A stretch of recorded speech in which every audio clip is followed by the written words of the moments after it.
ओम नमो भगवते वासुदेवाय नमः। कल की कथा में आपने नरसिंह भगवान का प्रादुर्भाव और हिरण्यकशिपु के वध की कथा का श्रवण किया था। आज की कथा में हम प्रहलाद जी के द्वारा की गई स्तुति की कथा का श्रवण करेंगे।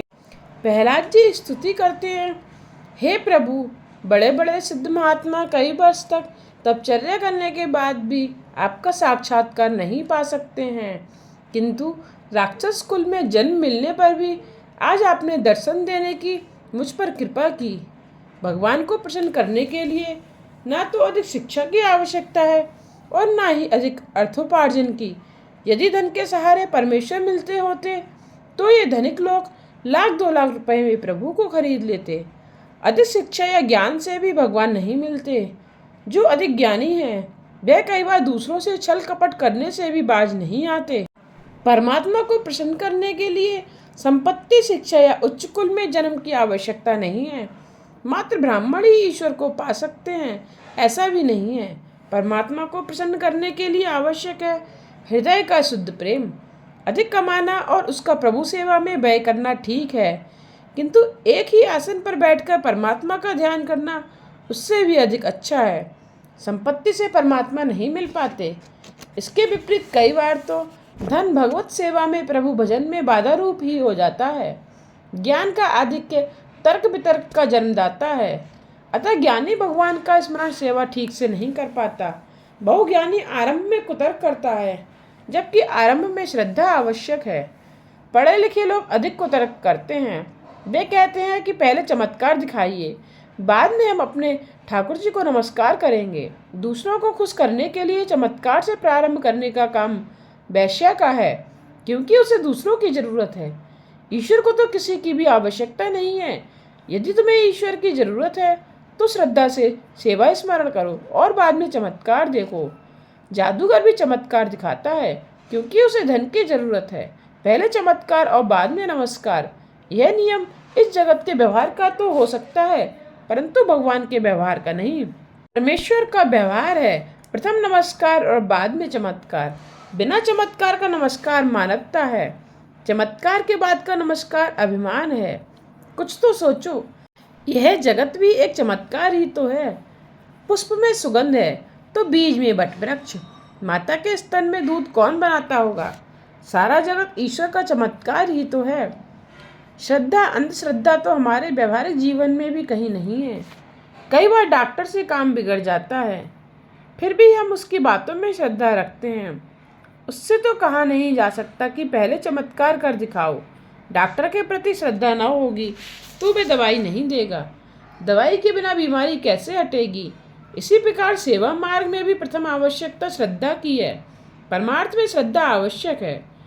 आज के शिक्षित लोग यह भी कुतर्क करते हैं कि भगवान आहार तो करते नहीं, फिर भी उन्हें भोग क्यों लगाया जाता है। थाल में से कुछ कम तो होता नहीं, पर वे ये नहीं जानते कि ठाकुर जी भोजन नहीं करते, किंतु सार तत्व का आहार लेते हैं। वे रस भोगता है। यदि वे सचमुच भोजन करने लगे तो इस कलयुग में कोई भी भोग लगाएगा भी नहीं, इसमें ये संदेह है। ईश्वर को प्राप्त करने के लिए अति ज्ञान की आवश्यकता नहीं है। अंतकाल में ज्ञान कई बार विश्वासघात करता है। ज्ञान को यदि भक्त का साथ है तो ठीक बात है। बीमार तो शरीर होता है, आत्मा नहीं। ऐसी बातें तो वेदांती भी नहीं कर सकता, क्योंकि यदि वेदांती बीमार हो जाता है तो उसे भी औषधि और फलादि की आवश्यकता सताती है। वेदांत के सिद्धांत निरर्थक नहीं है, परंतु उनका अनुभव भक्ति और प्रेम के अभाव में नहीं हो सकता। प्रेम की भक्ति की आवश्यकता ज्ञानी को भी पड़ती है। ज्ञान का उपयोग ईश्वर की व्यापकता का अनुभव करने के हेतु है। ईश्वर सर्वत्र है ऐसा मानकर किया गया व्यवहार भक्ति बन जाता है। स्वामी रामदास ने दासबोध में कहा है कि जो व्यवहार कुशल नहीं है वह परमार्थ कैसे कर पाएगा, पर जिसका व्यवहार अतिशय शुद्ध है वह परमार्थ ठीक से कर सकता है। जिसका व्यवहार शुद्ध नहीं है वह भक्ति किस प्रकार कर सकेगा। व्यवसाय या धंधा करना कोई पाप नहीं है, किंतु व्यवसाय में, धंधे में ईश्वर को भूल जाना पाप है। साधना भक्ति में सभी संत भी अपना अपना कामकाज करते थे। सेना नाई हजामत का धंधा करते थे, तो गौरा कुमार मिट्टी के बर्तन बनाने का। गजेंद्र अनपढ़ पशु ही तो था। उसने ना तो तपचर्या की थी और ना तो अष्टांग योग की साधना। पर उसकी भी प्रेम पुकार सुनकर उसकी भक्ति के कारण भगवान उस पर प्रसन्न हुए थे। भक्ति से भगवान मिलते हैं। ईश्वर से प्रेम भाव रखकर सेवा स्मरण करते रहो। यदि भक्ति ना हो तो ज्ञानी के ज्ञान और तपचर्या की कोई सार्थकता नहीं है।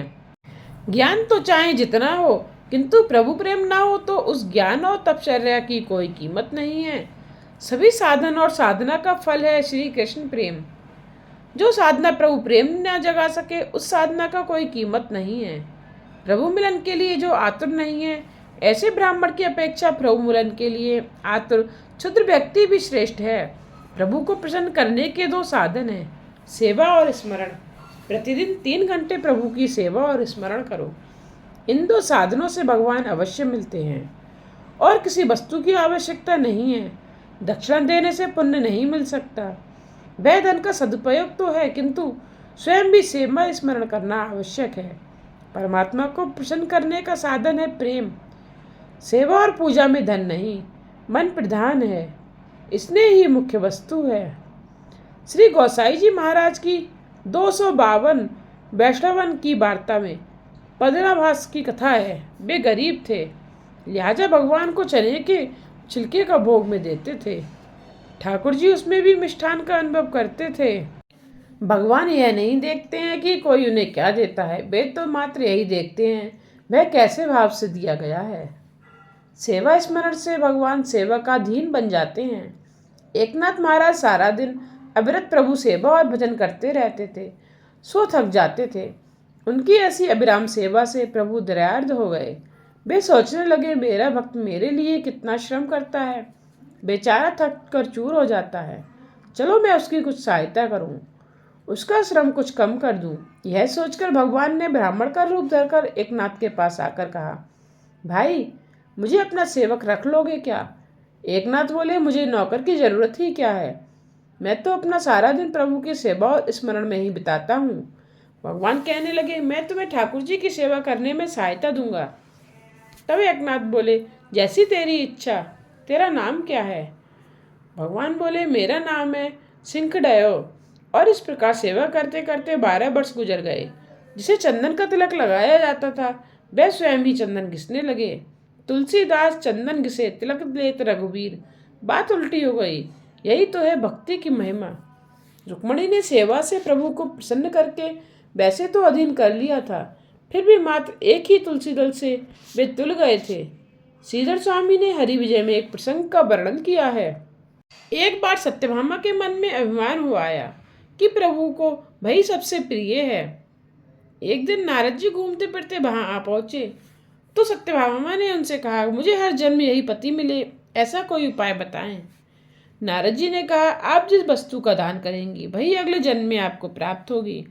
अतः यदि आप श्री कृष्ण को ही अगले जन्म में पति के रूप में पाना चाहती हैं तो उनका दान कर दीजिए। ऐसा दान देने के लिए सत्यभामा तो तैयार हो गई, किंतु ऐसे दान को कौन स्वीकार करता?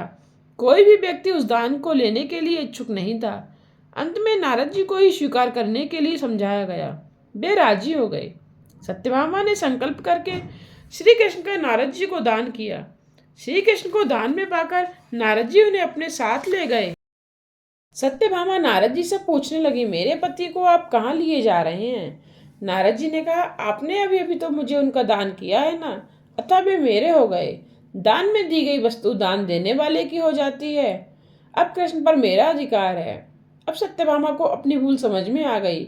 वे श्री कृष्ण को मांगने लगी और नारद जी ने देने से इनकार कर दिया।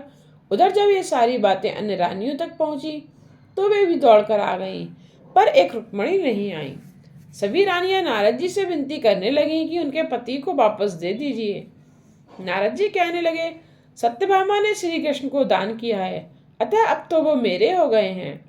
हाँ, फिर भी यदि आप इन्हें वापस लेने की इच्छा करती हैं तो इनका जितना वजन है उतना स्वर्ण मुझे दे दें, तो मैं इन्हें लौटा दूं। सत्यभामा प्रसन्न हो गईं। उन्होंने सोचा कि इनके पास तो ढेर से आभूषण हैं और स्वयंतम मणि भी है, पति का वजन होगा भी तो कितना होगा। वे अपने सारे आभूषण ले आईं, किंतु यह क्या हुआ, सत्यभामा ने हीरा मोती मणि सहित अपने सारे के सारे आभूषण तुला में रख दिए। फिर भी श्री कृष्ण का पल्ला नीचा ही रहा। अब तो सारी रानियां भी घबरा गईं और दौड़ दौड़ कर अपने अपने आभूषण ले आईं। उनके आभूषण भी तुला में रख दिए गए। फिर भी श्री कृष्ण का पल्ला नीचे ही रह गया। जीव जब अभिमानी हो जाता है तो भगवान भी भारी हो जाते हैं। उनके आगे हीरा मोती और स्वर्ण का मोल ही क्या है। रानियों ने आभूषण से श्री कृष्ण का मोल करना चाहा। सो हजारों मन आभूषण रख देने पर भी उनका वजन श्री कृष्ण के वजन से कम ही रहा। सत्यभामा के अभिमान का नाश करने के हेतु यह सारी लीला रची गई थी। सब रानियां सोच में डूब गई थी कि अब क्या किया जाए। सत्यभामा ने श्री कृष्ण का दान करके अनर्थ कर डाला था। अंत में सत्यभामा ने रुक्मणी का आश्रय लिया। रुक्मणी भी वहां आई। रुक्मणी सारा भेद समझ गई कि भगवान की तुला क्यों नहीं हो रही है। रुक्मणी ने अन्य रानियों से कहा, भगवान की तुला क्या स्वर्ण से हो सकती है। उन्होंने पल्ले में से एक तुलसी दल रख दिया तो भगवान की तुला पूर्ण हो गई। रुक्मणी ने पूरे प्रेम से तुलसी दल अर्पण किया था, अतः भगवान का पल्ला ऊपर उठ गया। ईश्वर कभी ऐसी इच्छा नहीं करते कि कोई उनकी सेवा करे। वे तो निज लाभ से परिपूर्ण हैं। उन्हें किसी भी वस्तु की अपेक्षा नहीं है। वह स्वयं आनंद रूप हैं। उन्हें ऐसी इच्छा या अपेक्षा नहीं है कि वैष्णव उन्हें भोग लगाएं। उन्हें भोजन की इच्छा भी नहीं होती। वे तो निष्काम हैं। भक्तों को प्रसन्न रखने के लिए ही वे भोजन करते हैं। भगवत निवेद किए बिना भोजन कभी नहीं करना चाहिए। ईश्वर को उनका ही पदार्थ अर्पण करना है। प्रेम से अर्पण करोगे तो वे प्रसन्न होंगे। ईश्वर को अर्पित किए बिना खाने वाला व्यक्ति भूखा रह जाता है। तुम इन्हें अर्पित करोगे तो वे कई गुना बढ़ाकर वापस लौट आएंगे। वे कहते हैं कि मेरी ही बनाई हुई वस्तुएं मुझे अर्पित करने में वैसी कोई बड़ाई नहीं है, किंतु मुझे अर्पण किए बगैर खाना अनधिकृत खाना है। भगवान के घर कोई कमी तो है नहीं। वे तो केवल तुम्हारी भावना ही देखते हैं। भगवान ने जो दिया है वही तो उन्हें अर्पित करना है। जीव तो किसी भी वस्तु की उत्पत्ति नहीं कर सकता। सभी कुछ श्री कृष्ण का ही तो है। दीपक जलाने से या आरती करने से भगवान के घर तो प्रकाश होगा नहीं। यह तो तुम्हारे ही हृदय में प्रकाश करने के लिए है। ईश्वर तो वैसे ही स्वयं प्रकाशी है। सेवा करने से सेवक को सुख होता है।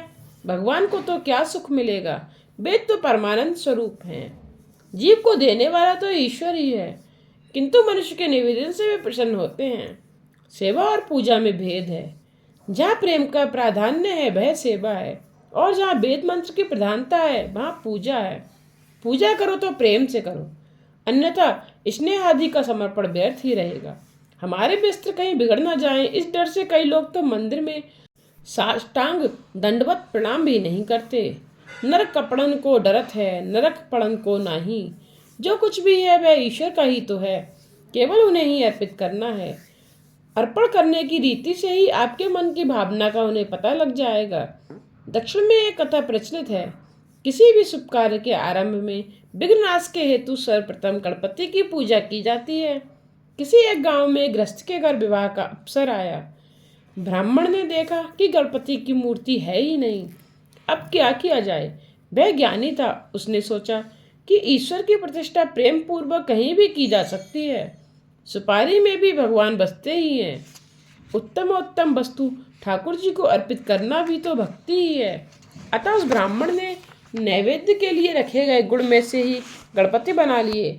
यजमान से पूजा कराई गई, धूप दीप आदि भी हो गया। अब नैवेद्य का समय आया।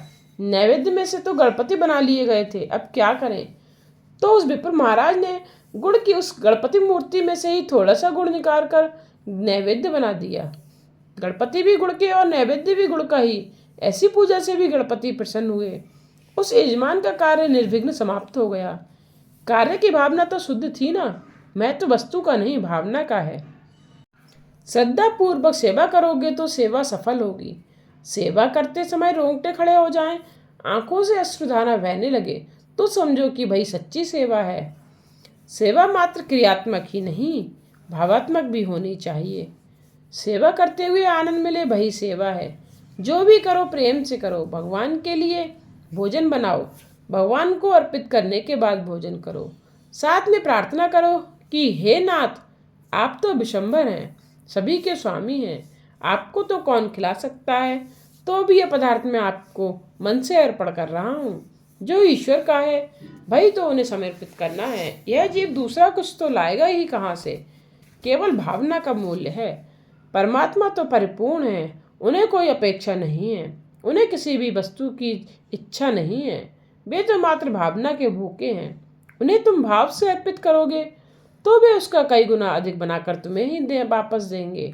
भक्ति भाव से भाव के बिना सिद्धि प्राप्त नहीं होती। ज्ञान मार्ग में त्याग और वैराग्य आवश्यक है। पिता बालक को रुपए देता है, वह कभी वापस भी मांगता है। यदि बालक रुपया वापस नहीं देगा तो पिता को दुख होगा कि मैंने ही तो उसे दिया है, फिर भी यह नहीं लौटाता। पर यदि बालक रुपया वापस दे देगा तो पिता को हर्ष होगा। रुपया तो उसी का है, फिर भी वह रुपया पाकर उसे संतोष होता है। ईश्वर जीव मात्र के पिता हैं।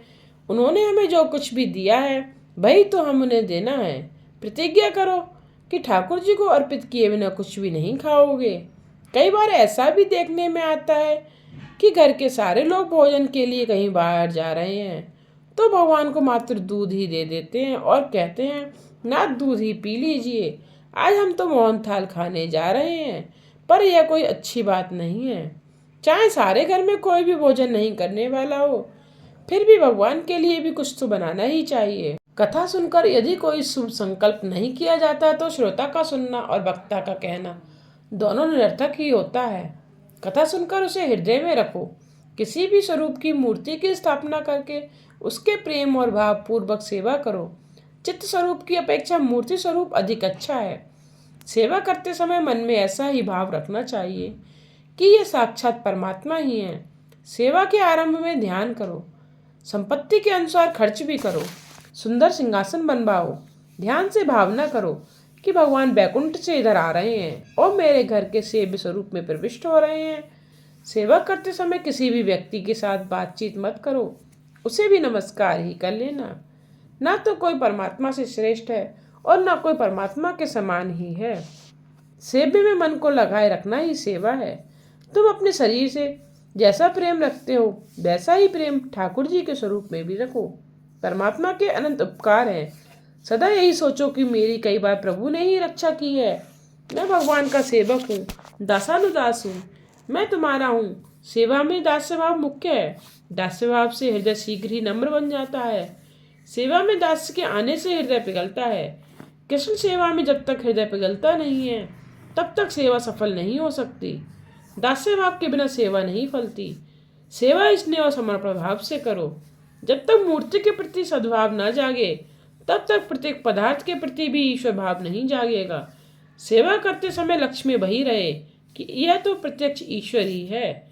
जिस दिन तुमसे कोई पाप हो गया होगा उस दिन सेवा करते समय प्रभु अप्रसन्न से लगेंगे। जीव पाप करता है तो उन्हें दुख होता है, कष्ट होता है। अतः शुद्ध होकर सेवा करो। जब तक मन मलिन होगा तब तक आनंद की प्राप्ति नहीं होगी। मन से मलिनता दूर करो। प्रभु सेवा में भावना और अटलता कैसी होनी चाहिए, इस विषय में नामदेव महाराज का एक जीवन प्रसंग द्रष्टव्य है। आज की कथा को यहीं विश्राम देते हुए कल की कथा में हम श्री नामदेव जी के प्रसंग की चर्चा करेंगे। आगे की कथा सुनने के लिए मेरे चैनल को सब्सक्राइब करके बेल आइकन पर प्रेस करके ऑल पर क्लिक करना ना भूलिएगा, जिससे आने वाले वीडियोस के नोटिफिकेशन आप तक पहुंचते रहें।